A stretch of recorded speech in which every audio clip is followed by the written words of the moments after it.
시쿵 시즌4는 시의 테마로 여러분을 찾아갑니다. 문학으로 삶을 논하고 문학으로 세상을 읽는 김은자 시인입니다.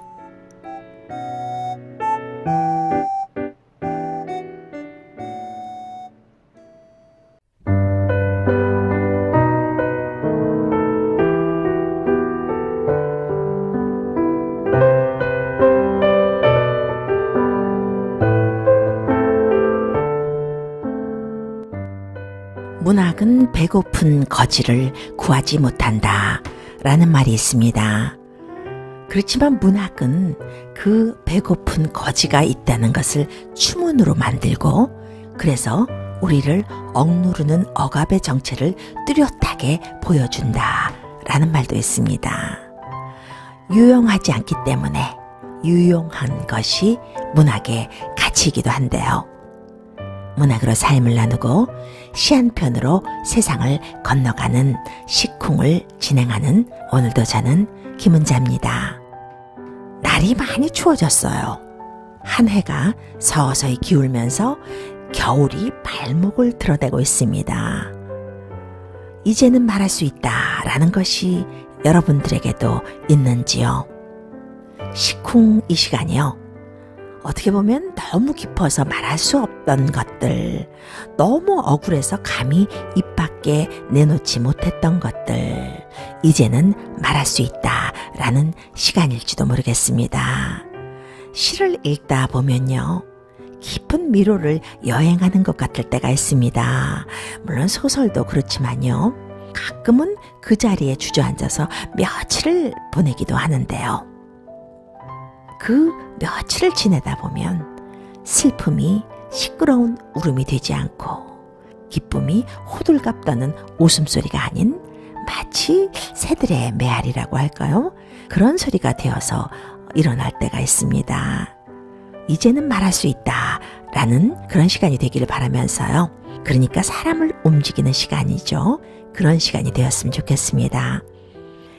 매주 몇 편의 시를 나누면서 상처도 보고 또 위로도 받고 때론 울분하기도 합니다.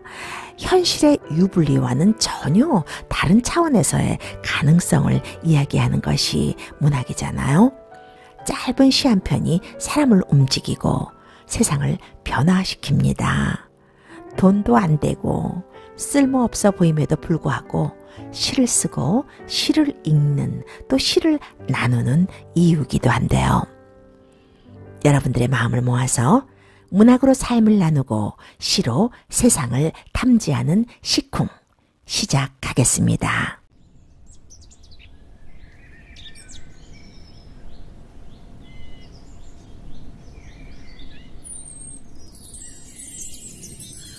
햇살이 참 좋다. 네가 있어 참 좋다.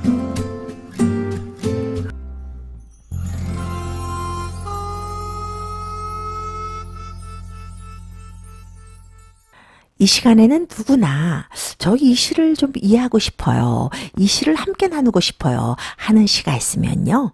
연락 주시기 바랍니다. 기꺼이 시를 소개해 드리겠습니다.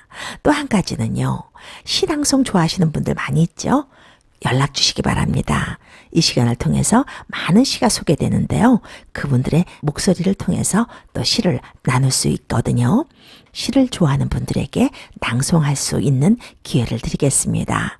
연락처는요. K-radio나 201-788-7255로 연락 주시면 되겠습니다.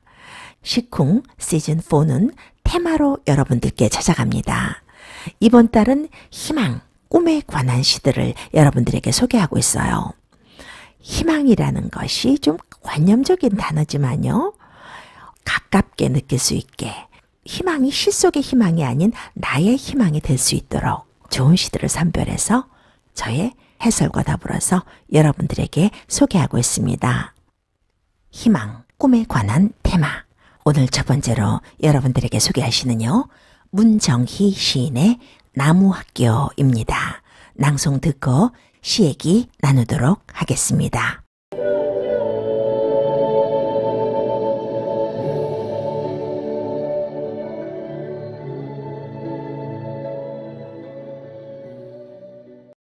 나무를 배움의 실체로, 그 실체를 희망으로 승화시켜 준 시입니다.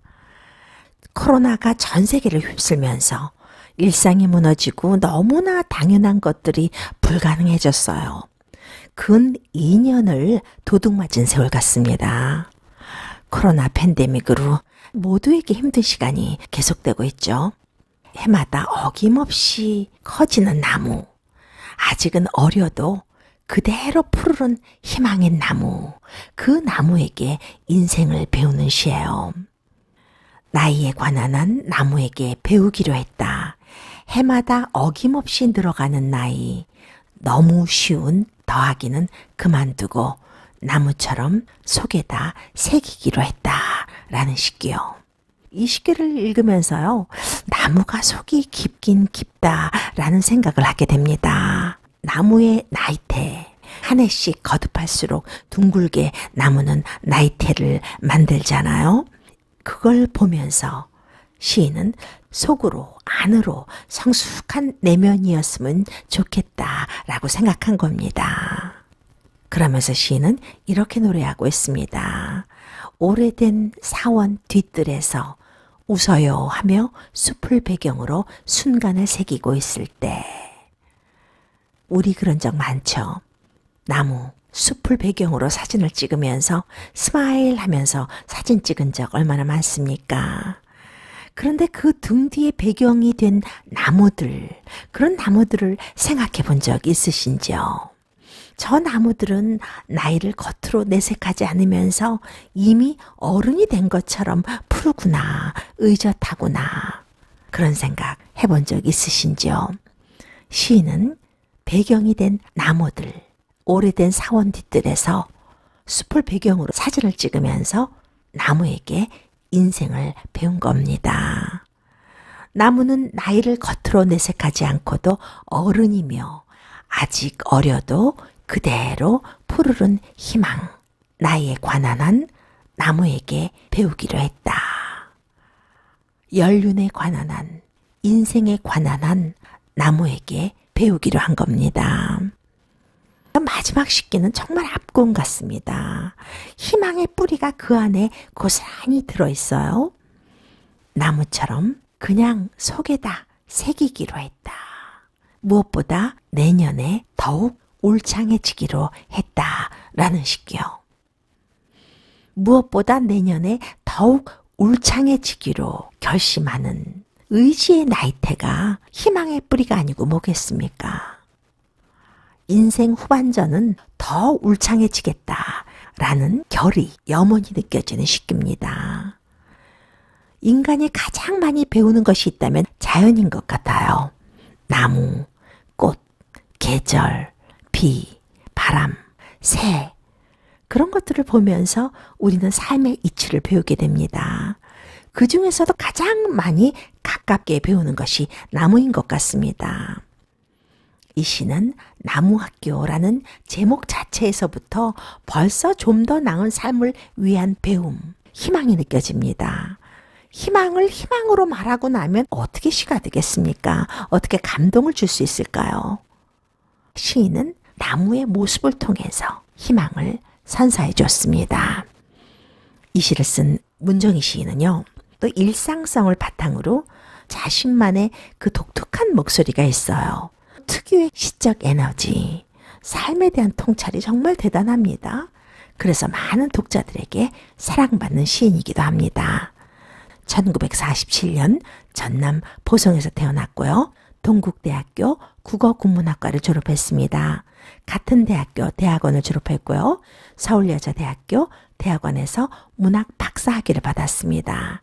1969년에 월간 문학 신인상에 당선되면서 문단에 등단했고요. 시집으로는 새떼, 찔레, 하늘보다 먼 곳에 메인 그네 등이 있습니다.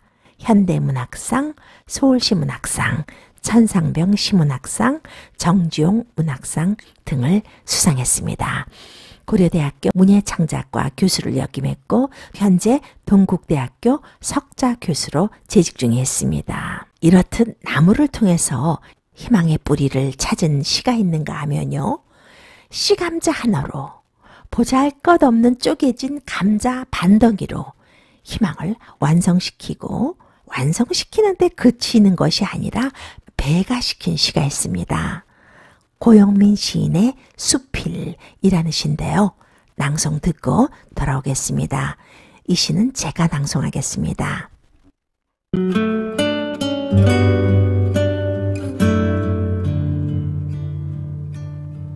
수필 고영민.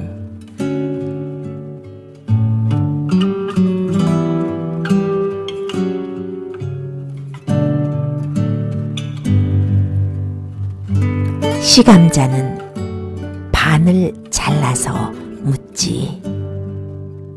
자른 곳에 검은 재를 발라서 묻지. 그리고 잊어먹지. 공들여 잊어먹지.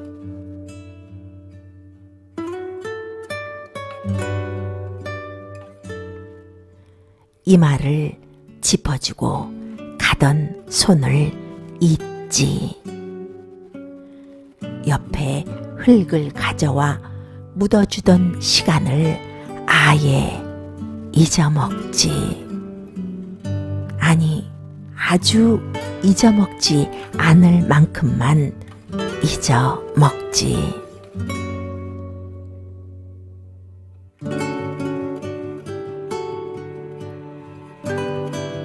눈매에서 싹이 오르지. 아주 잊어먹지 않을 만큼만 싹이 오르지. 꽃이 피지.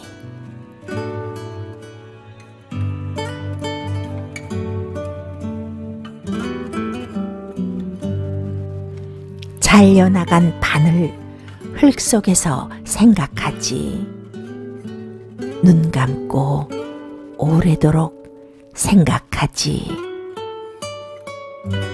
들키고 싶지 않을 만큼만 공들여 생각하지.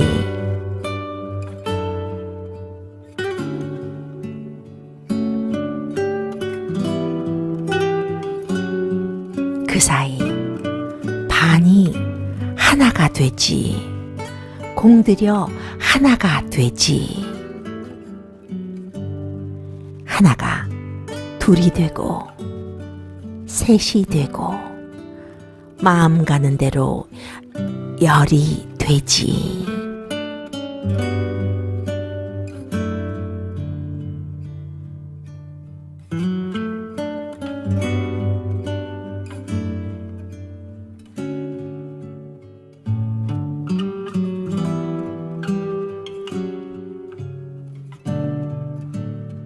바늘 쪽에 심은 씨감자가 10개가 된 요술 같은 시죠. 반개를 쪼개서 쪼갠 부분에 잘 자라다오 하고 재를 약 바르듯이 발라주고 심었는데, 그리고 그걸 잊어먹고 있었는데, 애써 잊어먹으려고 했는데, 씨감자를 심으면서 한 노동들을 다 잊으려고 했는데 옆에 흙을 가져와서 묻어주던 시간들 아예 잊어먹고 있었는데, 어느 날 씨감자의 눈매에서 싹이 올라온 거예요. 그리고 꽃까지 피는 거예요. 다음 시길 보면요, 참 놀라워요. 잘려나간 바늘 흙 속에서 생각하지. 눈 감고 오래도록 생각하지. 들키고 싶지 않을 만큼만 공들여 생각하지. 감자는 흙 속에서 잘려나간 반을 생각하고 있었던 겁니다.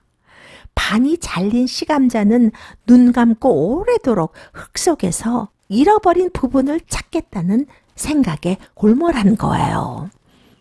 들키고 싶지 않을 만큼 공들여 생각한 씨감자. 이어는 생각할수록 놀라운 식기입니다. 흙 속에서, 흑암 속에서, 정적 속에서 자신의 본체, 본질을 잊지 않고 찾아낸 것 같은 식기입니다. 시인은 또 이렇게 노래했어요. 그 사이 반이 하나가 되지, 공들여 하나가 되지 라고요. 반이었던 씨감자가 제 본 모습으로 서서히 돌아가서 하나가 된 겁니다. 흙 속에서 없어진 것이 아니라 공들여서 제 몸을 다시 찾는 온전한 원래의 몸으로 복구한 그런 모습이 된 거죠. 지켜봐 주지도 않았는데, 누가 어떻게 이렇게 달래주지도 않았는데, 오랜 생각 후에 원래의 몸을 복구한 겁니다. 다음 마지막 식기는요, 우리에게 주렁주렁 정말 희망을 뚝뚝 따다가 선사하는 것 같은 그런 식기입니다. 하나가 둘이 되고 셋이 되고 마음 가는 대로 열이 되지라는 식기요. 반쪽으로 잘라진 반쪽 감자였습니다. 흙 속에서 죽었나 싶었는데 죽지 않고 제 몸을 온전히 복원시키더니 하나였던 것이 하나에 그치는 것이 아니라 둘이 되고 셋이 되고 마음이 가는 대로 열이 되고 백이 되는 희망의 완결판을 보여줍니다. 참 재밌는 시예요. 그렇잖아요. 희망이라는 것이 처음에 긴가민가 합니다. 이거 이루어질 수 있을까? 다만 희망사항 아니야? 이건 말도 안 되는 얘기인데 내가 희망하고 있는 거지? 그런데 어느 날 그것들이 온전한 모습으로 나에게 옵니다. 희망이 현실로 이루어지면서 희망이 희망 하나에 그치는 것이 아니라 수십 개가 되어서 넘고 흘러서 나에게뿐만 아니라 이웃에게도 나눠주면서 기쁨이 될 수 있다면 얼마나 좋겠습니까? 그런 생각하면요, 모든 것이 다 희망입니다. 꽁꽁 언 겨울도 언젠가는 녹고요. 봄이 오면 꽃이든 열매든 씨를 또 심겠죠. 씨들이 어느 보드라운 흙 속에서 또 자리를 잡겠죠. 하루가 가고 달이 가고 계절이 또 흐르겠죠. 잊을만 하면 꽃이 열매가 뽀얀 얼굴을 내밀겠죠. 하나가 둘이 되겠죠. 둘이 셋이 되고 셋이 열이 되고 닮고 닮은 얼굴들이 무리가 돼서 환하게 웃겠죠. 씨감자를 죽음이 아닌 희망, 소망, 꿈으로 환치시켜서 추운 겨울에도 따뜻한 온기를 느끼게 하는 시였습니다. 온기 자체가 희망이니까요. 희망의 수확이 풍성한 따뜻한 시였습니다. 이 시를 쓴 고영미 시인은요, 섬세한 시여 결고운 서정성을 간직하면서도 삶과 죽음에 대한 성찰과 사물의 존재론의 깊은 사유를 보여주는 시인입니다. 문단에서는 많이 알려진 실력 있는 시인이에요. 1968년 충남 서산에서 출생했습니다. 중앙대학교 문예창작과를 졸업했고요. 2002년에 문학사상으로 작품 활동을 시작했고요. 시집으로는 악어, 공손한 손, 사슴공원에서 구구 등이 있습니다. 지리산 문학상, 박재산 문학상, 천상병 시문학상 등을 수상했습니다. 희망이라는 테마의 시 두 편을 나누면서 오늘도 달려봤습니다. 바쁜 이민의 삶에서 초록을 모두 토해버리고 검게 변해가는 겨울의 한 벌판에서 한 해의 마지막 달만 달랑 남겨놓고 있는 저무는 한 해 앞에서 두 편의 좋은 한국시를 통해서 희망을 논해보았습니다. 문학으로 삶을 나누고 시로 세상을 읽는 시쿵 또 접을 시간이 되었습니다. 다음 주부터는 또 다른 테마, 또 다른 시로 찾아뵙겠습니다. 함께 들으면서 기서 인사드리겠습니다. 김은자였습니다.